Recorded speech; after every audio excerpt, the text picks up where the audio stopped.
शहर में चोरियुनि जे वारदातुनि में ॾींहों ॾींहुं इज़ाफ़ो थींदो वञे पियो। चोरियूं रोज़ जो मामूल बणिजी वियूं। इन हवाले सां असां सां टेलीफोन लाइन ते मौजूदु आहे बडाणी जो सीनियर सहाफ़ी सदरुद्दीन भुट्टो। जी सदर, आगाह कजो त बडाणी शहर में आख़िर चोरियुनि ते कंट्रोल छो नथो थिए, पुलिस छा पई करे?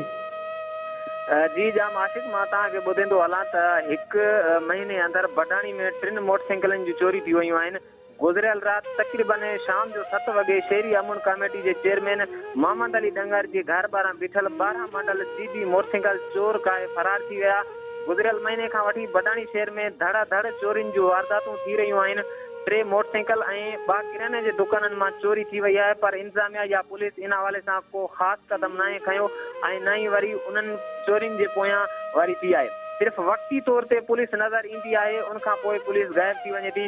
कुझु ॾींहं अॻु गुलसन चाचड़, मीरण भुट्टो ऐं मलिक कबीले जे माण्हुनि जी सीधी मोटरसाइकिलूं 2019 मॉडल मेन शहर जे बाज़ार मां चोरी थी वियूं ऐं चोर शहर जी मेन मुर्तज़ा चौक ते किराना जे दुकाननि जी छत भञी क़ीमती सामान चोरी करे फरार थी विया। उते चौकीदार ऐं पुलिस जो पहिरो हुजण बावजूदि कोई ग़रीब दुकानदार महफ़ूज़ नाहे। आख़िर छो?